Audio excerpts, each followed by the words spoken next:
বিসমিল্লাহির রহমানির রহিম। Raniganj girls school and কলেজের অনলাইন ক্লাসে তোমাদের স্বাগত।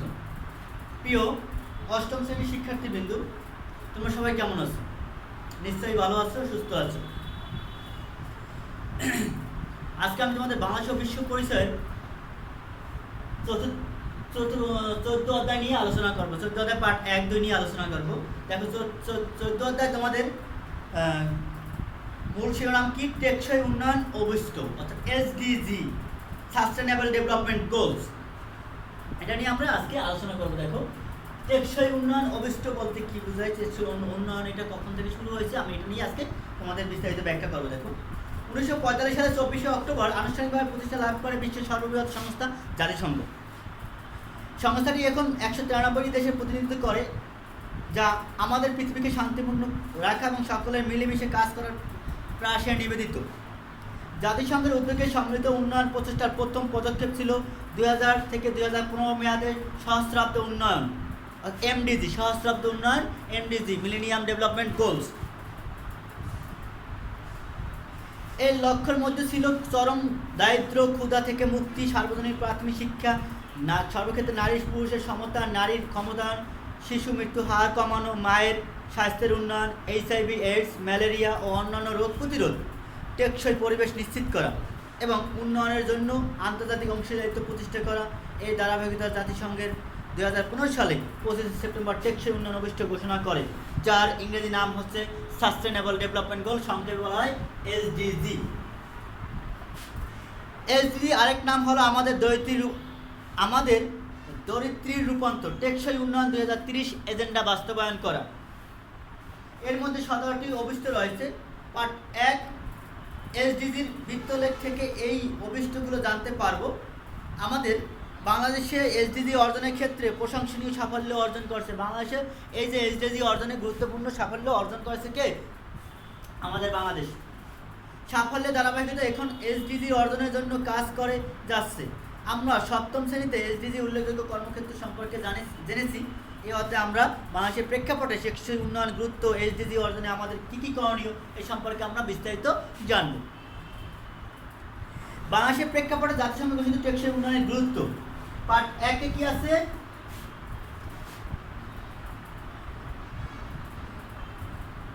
বাংলাদেশের প্রেক্ষাপটে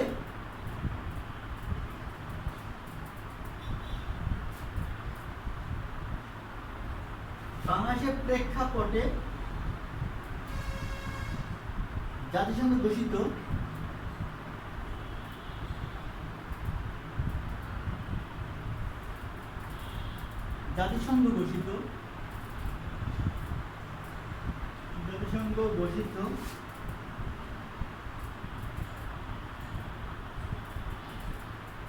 টেকসই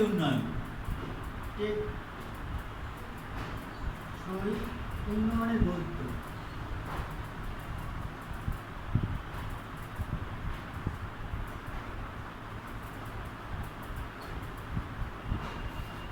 তাহলে আমি এখন বাংলাদেশের উন্নয়নের ক্ষেত্রে কী কী গুরুত্বপূর্ণ অবদান রাখে দেখো।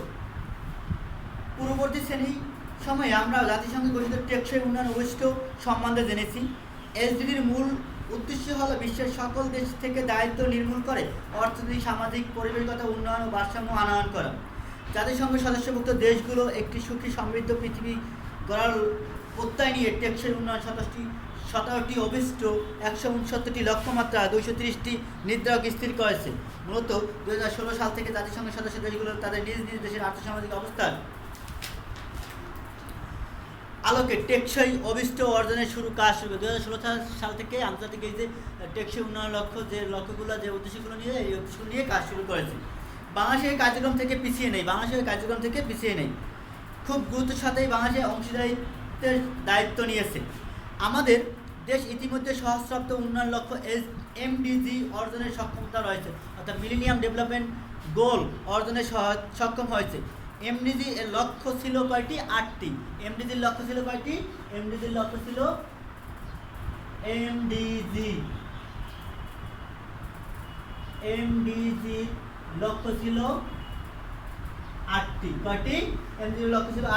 আর এই অর্জনের সক্ষমতা দেখিয়ে বাংলাদেশের নিম্ন মাধ্যমে আয়ের দেশে পরিণত হয়েছে। বাংলাদেশকে 2021 সালের মধ্যে ডিজিটাল বাংলাদেশ ও মধ্যম আয়ের দেশ পৌঁছাতে হলে এসডিজি অর্জন করতে হবে। অর্থাৎ 2021 সালের মধ্যে যদি মধ্যম আয়ের দেশে পৌঁছাতে হয় তাহলে এসডিজি অর্জন করতে হবে। কোনো অবস্থায় ইতিবাচক পরিবর্তন হলো উন্নয়ন, কিন্তু এই উন্নয়ন কার্যক্রমের ফলাফল যদি ভয়াবহ হয় তাহলে তাকে টেকসই উন্নয়ন বলা যাবে না। কোনো ইতিবাচক দিকই হচ্ছে উন্নয়ন, কিন্তু এই ইতিবাচক দিক যদি ফলাফল যদি ভয়াবহ হয় তাহলে তাকে টেকসই উন্নয়ন বলা যাবে না। টেকসই উন্নয়ন হলো একটি সামগ্রিক ধারণা যেখানে মানুষের চাহিদা পূরণ করতে প্রাকৃতিক সম্পদ যথাযথভাবে ব্যবহৃত হয়। টেকসই উন্নয়ন হচ্ছে এমন একটা ধারণা যা মানুষের প্রাকৃতিক সম্পদকে ব্যবহার করে, মানুষের চাহিদা পূরণ করতে প্রাকৃতিক সম্পদের যথাযথ ব্যবহার করতে হবে।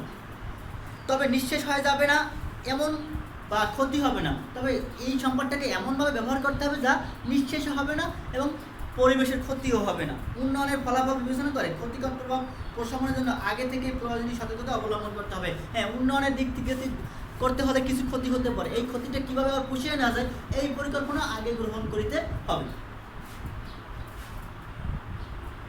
এরপর দেখো, উদাহরণ হিসেবে বলা যায় ক্ষুধামুক্ত করতে অধিক ফসল ফলানো যেমন জরুরি, তেমনি অধিক ফসল ফলাতে অপরিমিত কীটনাশক ব্যবহার করা স্বাস্থ্য, পরিবেশ ও জীবন বৈচিত্র্য ক্ষতিগ্রস্ত করে। এক্ষেত্রে খাদ্য সংশোধন আনলে তাকে টেকসই উন্নয়ন বলা যাবে না। হ্যাঁ, উদাহরণ হিসেবে একটা সুন্দর একটা উদাহরণ দিচ্ছে যে আমাদের খাদ্য অত্যন্ত গুরুত্বপূর্ণ, অত্যন্ত জরুরি। এই খাদ্য উৎপাদন করতে অধিক পরিমাণ কীটনাশক, অধিক পরিমাণ সার প্রয়োগ করার ফলে আমাদের পরিবেশ, আমাদের সমাজ আমাদের ক্ষতিগ্রস্ত হবে। এক্ষেত্রে খাদ্য সংসম্মত অর্জন করলেও আসলে এটাকে কি টেকসই উন্নয়ন বলা যাবে না। তাই খাদ্য উৎপাদন বাড়ানোর কথা ভাবতে গিয়ে কীটনাশক ব্যবহার সহনশীল এবং পরিমিত পর্যায়ে হতে হবে। তাই খাদ্য উৎপাদনের কথা ভাবতে গিয়ে কীটনাশক ও বিভিন্ন সামগ্রী, বিভিন্ন ফসল উৎপাদন করার জন্য যেসব কৃষি সামগ্রী প্রয়োজন, ফসল উৎপাদন করার জন্য যেসব কীটনাশক ব্যবহার, এগুলো সহনশীল মাত্রা প্রয়োগ করে যাতে পরিবেশের ক্ষতি না হয় তা খাদ্য সংরক্ষণ করতে হবে। সবার জন্য টেকসই ভবিষ্যতের কথা চিন্তা করে আমাদের এমনভাবে কাজ করতে হবে যাতে অর্থনৈতিক প্রবৃদ্ধির মাধ্যমে সামাজিক অসমতা কমিয়ে আনা সম্ভব হয়। দ্রুত নগরায়ণ প্রক্রিয়ার সাথে পরিবেশ বান্ধব নগর জীবন গড়ে তুলতে হবে। অর্থাৎ দ্রুত নগরায়ণ করার মধ্যে পরিবেশের সাথে, কিন্তু এমনভাবে নগরায়ণ করতে হবে যাতে পরিবেশের ক্ষতি না হয়, পরিবেশের ক্ষতি না করে নগরায়ণ সৃষ্টি করতে হবে। পরিবেশে নগরায়ণ তৈরি করতে গিয়ে খাল ভরাট করে আমি বিল্ডিং তৈরি করলাম, খাল ভরাট করে আমি বাসস্থান তৈরি করলাম, খাল ভরাট করে আমি বাজারঘাট তৈরি করলাম, তাহলে এটা কি নগরায়ণ হলো, কিন্তু পরিবেশের ব্যাপক ক্ষতি হবে, এটা টেকসই উন্নয়নের মধ্যে পড়বে না। আমরা সবেমাত্র উন্নয়নশীল দেশের কাতারে উন্নীত হতে যাচ্ছি। এর জনসংখ্যার তুলনায় আয়তন সীমিত আয়তনে বিপুল জনসংখ্যার ভার বহন করতে অপরিকল্পিত উন্নয়ন প্রক্রিয়া অব্যাহত রয়েছে। এতে জীবন পরিবেশের মারাত্মকভাবে ক্ষতিগ্রস্ত হচ্ছে। বাংলাদেশে যদি এসডিজি অর্জন করতে সক্ষম হয় তাহলে সে সুফলগুলো আসবে। দেখো কী কী সুফল আসতে পারে। 1, সকল পর্যায়ে দারিদ্রতা অবসান হলে সমাজের ধনী দরিদ্র বৈষম্য কমে আসবে। সকল পর্যায়ে দারিদ্রতা অবসান হলে সমাজের ধনী এবং দরিদ্রতে বৈষম্য আছে, বৈষম্যটা আর থাকবে না।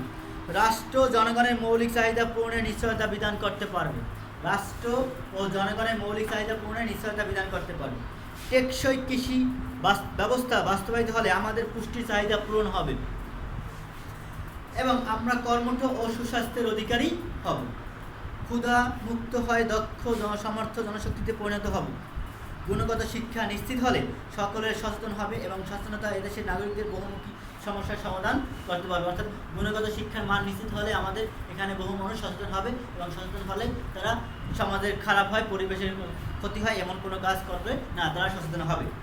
টেকসই উন্নয়ন প্রক্রিয়া অব্যাহত থাকলে জেন্ডার সমতা বিধান, সুপ্রিয় পানি পয় নিষ্কাশন, জ্বালানি সংকট নিরসনে, নবতার উদ্ভাবন, কর্মসংস্থানের সমতা এবং সুযোগ সৃষ্টি নিশ্চিত হবে। এর ফলে অর্থনৈতিক উন্নয়নের ভারসাম্য আসবে। এরপর দেখো, অবকাঠামো বিনির্মাণ, প্রাকৃতিক সম্পদ সংরক্ষণ, জলবায়ু পরিবর্তনে বিভিন্ন পদক্ষেপ গ্রহণ পৃথিবীর অন্যান্য দেশের সাথে সমকক্ষতা অর্জন সহজ হবে। অর্থাৎ এই যে অবকাঠামো নির্মাণের ক্ষেত্রে বিভিন্ন নির্মাণ কৌশল আছে, এগুলো অবলম্বন করতে হবে। প্রাকৃতিক সম্পদকে সংরক্ষণ করতে হবে, জলবায়ু পরিবর্তনের বিভিন্ন দিক লক্ষ্য রেখে আমাদের পরিবেশ উন্নয়ন করতে হবে। বিশেষ করে জীবজগতের মধ্যে ভারসাম্যপূর্ণ অবস্থা এবং প্রাকৃতিক বৈচিত্র্য অক্ষুণ্ণ থাকবে। কাঙ্ক্ষিত নগরায়ন, উৎপাদন ও ভোগের মধ্যে ভারসাম্য রক্ষা, সামাজিক ন্যায় বিচার, সুশাসন, বৈশ্বিক অংশীদারিত্ব এবং সহযোগিতা প্রভৃতি বিষয়গুলো উন্নয়ন কর্মকাণ্ডের অগ্রাধিকার পাবে। পাশাপাশি নাগরিকদের বহুমুখী সমস্যা সমাধানের সমন্বয় ভিত্তিতে কাজ করা সহজ হবে। এখন উপরে বর্ণিত এই সুফলগুলো প্রাপ্তির লক্ষ্যে বাংলাদেশ এসডিজি বাস্তবায়ন করছে। আর এতে জাতিসংঘের উন্নয়ন সংস্থাগুলো সহযোগিতা করতে চাচ্ছে। অর্থাৎ উল্লেখিত যে বিষয়গুলো এগুলো বিষয় বাস্তবায়ন করার জন্য বাংলাদেশ সরকার অনেক কাজ করছে এবং জাতিসংঘ এখানে কি সহযোগিতা করছে। এরপর দেখো পার্ট 2, পার্ট 2-তে কি আছে? পার্ট 2-তে আছে টেকসই উন্নয়নে অভিষ্ট অর্জনের করণীয়।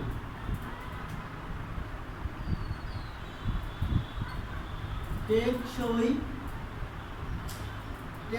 উন্নয়ন অভিষ্ট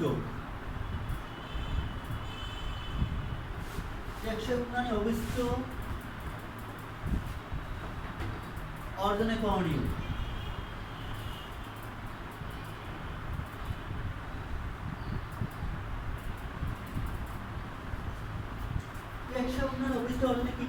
আমাদের সেটা নিয়ে এখন আলোচনা করবো। দেখো আমরা পূর্বের পাঠে বাংলাদেশের প্রেক্ষাপটে টেকসই উন্নয়নের গুরুত্ব সম্পর্কে জেনেছি। 2030 সালের মধ্যে এসডিজি অর্জনের করতে হলে আমাদের করণীয় কিন্তু কম নয়। আমরা সমাজবদ্ধভাবে বাস করি, যে সমাজে বাস করি সেই সমাজে অবয়ব মূলত দুইটি। আমরা যে সমাজে বাস করি সেই সমাজে অবয়ব কয়টি? দুইটি। একটি হলো প্রাকৃতিক, অপরটি হলো সামাজিক। অর্থাৎ আমরা যে সমাজে বসবাস করি সেই সমাজের অবয়ব কয়টি? দুইটি। ঠিকই, একটি হলো সামাজিক আর একটা হচ্ছে প্রাকৃতিক। প্রাকৃতিক অবয়বে প্রাকৃতিক পরিবেশকে নির্দেশ করে। এর মূল উপাদান হলো মাটি, পানি, গাছপালা, জলজ উদ্ভিদ, প্রাণী। অর্থাৎ প্রাকৃতিক অবয়বের উপাদান কয়টা? মাটি, পানি, জলবায়ু, গাছপালা ও জলজ উদ্ভিদ এবং প্রাণী। আর সামাজিক অবয়ব সামাজিক পরিবেশকে নির্দেশ করে। প্রাকৃতিক অবয়ব প্রাকৃতিক পরিবেশকে নির্দেশ করে, আর সামাজিক অবয়ব সামাজিক পরিবেশকে নির্দেশ করে। এর উপাদান হলো আমাদের ধর্ম, বর্ণ, কৃষ্টি, কালচার, কৃষ্টি, সংস্কৃতি, অর্থনৈতিক ব্যবস্থা ইত্যাদি। অর্থাৎ সামাজিক, কৃষ্টি, সংস্কৃতি, অর্থনীতি ব্যবস্থা নির্দেশ করে, যা আমাদেরকে অন্য সমাজ থেকে আলাদা করতে পারে। এজন্য আমাদের উভয় পরিবেশের উন্নয়ন সংরক্ষণে কাজ করতে হবে। এমনভাবে কাজ করতে হবে যেন বিদ্যালয়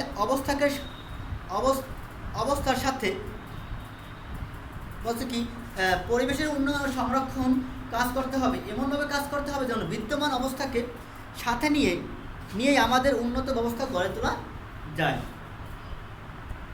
টেকসই উন্নয়নের প্রধান 3টি ক্ষেত্র: আমাদের পরিবেশ, অর্থনীতি, সমাজ। টেকসই উন্নয়নের ক্ষেত্র কয়টি?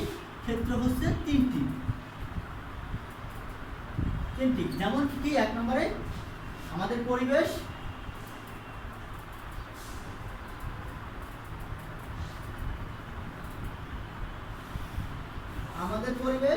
অর্থনীতি, সমাজ। আমাদের এই টেকসই উন্নয়নের এই 3টি ক্ষেত্র হলো কয়টি? 3টি। আমরা যদি 3টি ক্ষেত্রকে সবসময় বিবেচনা রেখে কোনো উন্নয়ন পরিকল্পনা গ্রহণ ও বাস্তবায়ন করি তাহলে সেটি হবে টেকসই উন্নয়ন। আচ্ছা, এই 3টিকে আমরা বিবেচনা রেখে যদি কোনো উন্নয়ন পরিকল্পনা গ্রহণ করি তাহলে সেটি হবে টেকসই উন্নয়ন। তাই টেকসই উন্নয়নের 3টি ক্ষেত্র নিয়ে আমাদের ভাবতে হবে। টেকসই উন্নয়নের যে 3টি ক্ষেত্র, এই ক্ষেত্র নিয়ে আমাদের ভাবতে হবে। আমরা যদি আমাদের পরিবেশ নিয়ে ভাবি তাহলে প্রথমে আমাদের চিন্তা করতে হবে জলবায়ু নিয়ে। আমরা যদি পরিবেশ নিয়ে ভাবি তাহলে আমাদের প্রথমে চিন্তা করতে হবে কি? জলবায়ু নিয়ে। জলবায়ু সম্পর্কে আমরা 7ম শ্রেণীতে পড়েছি। বিশ্বের দিকে তাকালে বুঝতে পারি জলবায়ু পরিবর্তনের ফলে কি হচ্ছে। বিশ্ব উষ্ণায়ন সৃষ্টি হচ্ছে, সমুদ্রের পানির উচ্চতা বৃদ্ধি পাচ্ছে, তারপর আবহাওয়া পরিবর্তন হচ্ছে, ঘন ঘন প্রাকৃতিক দুর্যোগ দেখা দিচ্ছে। বাংলাদেশের জলবায়ুর উপর অনুকূল প্রতিকূল দুই রকম আবহাওয়াতেই প্রভাব লক্ষ্য করা যায়। অনুকূল আবহাওয়ার কারণে এদেশের মাটি ফসল উৎপাদনের জন্য খুবই উপযোগী। আবার অনেক সময় প্রতিকূল আবহাওয়া এদেশের জনজীবনকে বিপন্ন করে তোলে, যেমন ঝড়, জলোচ্ছ্বাস, বন্যা, খরা, কালবৈশাখী, টর্নেডো, অতিবৃষ্টি, শৈত্যপ্রবাহ ইত্যাদি। এগুলো পরিবেশকে বিভিন্নভাবে ক্ষতিগ্রস্ত করছে, পরিবেশে নানান হুমকির সৃষ্টি হচ্ছে। এসব দুর্যোগ মোকাবেলা করে আমাদের বেঁচে থাকতে হবে। মানুষের জীবনযাত্রার পরিবর্তন, ক্রমাগত প্রযুক্তি নির্ভর উন্নয়ন ও ভোগ বিলাসিতার সভ্যতার অগ্রগতির কারণে জলবায়ু স্বাভাবিক বৈশিষ্ট্য বিরাজ করছে। এতে পৃথিবীর উষ্ণতা বেড়ে যাচ্ছে, গ্রিন হাউস প্রভাব আমাদের মোকাবিলা করতে হচ্ছে। শুধু তাই নয়, জলবায়ু পরিবর্তনের ফলে প্রাকৃতিক পরিবেশের ভারসাম্য নষ্ট হচ্ছে। মানুষ ও প্রাণীকুল ক্রমশ বিপন্ন হয়ে পড়ছে, অর্থাৎ মানুষ ও প্রাণী বিভিন্ন ধরনের সমস্যা দেখা দিচ্ছে। এই অবস্থা ঠেকাতে আমাদের পরিবেশ সংরক্ষণে টেকসই প্রযুক্তি খুঁজতে হবে।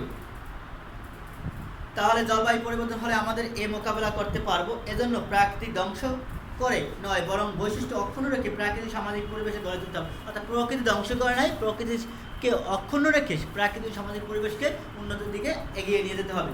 উদাহরণ হিসেবে বলা যায় আমাদের প্রাকৃতিক সম্পদের অন্যতম উৎস হলো বনভূমি। দ্রুত নগরায়ন ও জনসংখ্যা বৃদ্ধির সাথে এই বিপুল জনসংখ্যার চাহিদা মেটাতে বাড়িঘর নির্মাণ, আসবাবপত্র, জ্বালানি সংস্থানে বন উজাড় করা হচ্ছে। গাছ আমাদের প্রয়োজনীয় অক্সিজেন সরবরাহ করে মানব সমাজকে রক্ষা করেছে। মানুষের নিঃসৃত কার্বন ডাইঅক্সাইড গাছ গ্রহণ করে উদ্ভিদকুলের ভারসাম্য বজায় রাখছে। অর্থাৎ আমরা কার্বন ডাইঅক্সাইড ত্যাগ করি, গাছ গ্রহণ করে, গাছ আবার অক্সিজেন ত্যাগ করে, ওটা আমরা কী করি? গ্রহণ করি। এই যে ভারসাম্যহীনতা রক্ষা করছে পরিবেশ। এই কারণে আমাদের উন্নয়ন সমৃদ্ধির স্বার্থে গাছ কাটার পাশাপাশি বনায়ন অব্যাহত রাখতে হবে। গাছ কাটবো, আবার গাছ রোপণও করবো। টেকসই শহর ও সমাজের কথা চিন্তা করলে আমরা কি দেখতে পাই? শহরে বড় বড় দালান কোঠা, প্রয়োজনীয় শিল্প কারখানা, প্রতিষ্ঠান গড়ে উঠছে। এগুলো গড়ে উঠলে তাকে টেকসই শহর বলা যাবে না। সেখানে সুপরিকল্পিত বনভূমি, সুপেয় পানি, পরিশুদ্ধ জলাশয়, উন্মুক্ত খেলার মাঠ, পার্ক, পয় নিষ্কাশন ব্যবস্থা ইত্যাদি গড়ে তুলতে হবে। শহরের সমাজ ব্যবস্থা গ্রাম থেকে ভিন্ন। শহরের সমাজ ব্যবস্থা গ্রাম থেকে একটু ভিন্ন। এখানে বিভিন্ন কাজে সারাদিন ব্যস্ত থাকে। টেকসই শহরে তাই টেকসই শহর শিশুদের দেখাশোনার জন্য শিশু দিবাযত্ন কেন্দ্র এবং প্রবীণদের সেবা যত্নের জন্য প্রবীণ কল্যাণ কেন্দ্র গড়ে তোলা প্রয়োজন। তাই টেকসই উন্নয়নের জন্য শহরে শিশুদের সেবা বিনোদনমূলক কেন্দ্র, দিবাযত্ন কেন্দ্র এবং প্রবীণদের প্রবীণ কেন্দ্র, প্রবীণ কল্যাণ কেন্দ্র তৈরি করা প্রয়োজন। এরপর দেখো, আমরা যদি আমাদের পরিবেশের ভারসাম্যের কথা চিন্তা করি তাহলে জলজ স্থলজ প্রাণী সংরক্ষণের উপর জোর দিতে হবে। আমাদের রয়েছে বিশাল বঙ্গোপসাগর। এতে নানা ধরনের জলজ প্রাণী বসবাস করে। এরা প্রাকৃতিক ভারসাম্য রক্ষা করে। জলজ সম্পদের প্রধান উৎস হচ্ছে মৎস্য সম্পদ।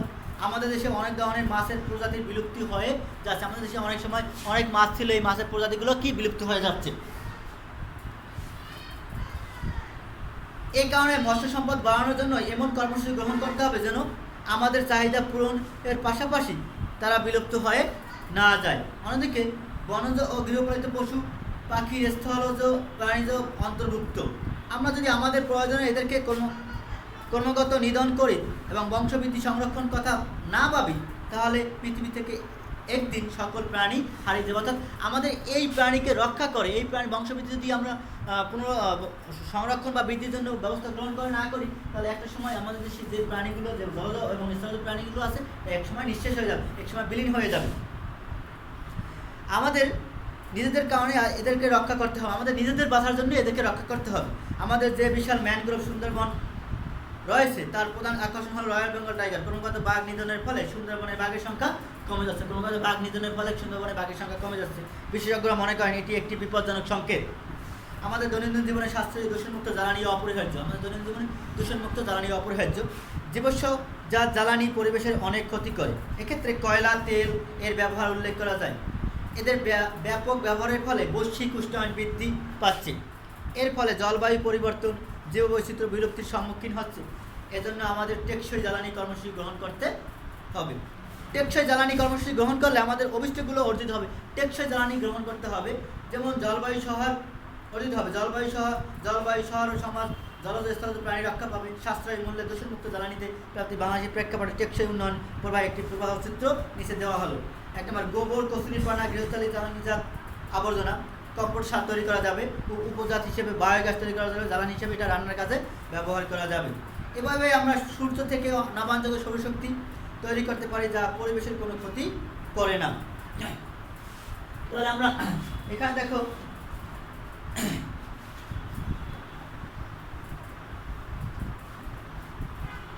এই পর্যন্ত আজকে আমি এই অধ্যায়ের এই পর্যন্ত আজকে পড়ালাম। এরপর দেখো সামনের অধ্যায়, সামনের পরে আমি তোমাদের অন্য বিষয় নিয়ে আলোচনা করবো, অন্য এই পরে বাকি অংশটি নিয়ে আলোচনা করবো। আচ্ছা, বাড়ির কাজ তোমাদের দিকে রাখি। বাড়ির কাজ কি থাকতে পারে? বাংলাদেশের পর টেকসই উন্নয়নের একটি নবায়নযোগ্য জ্বালানি প্রবাহ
বাসযোগ্য জ্বালানি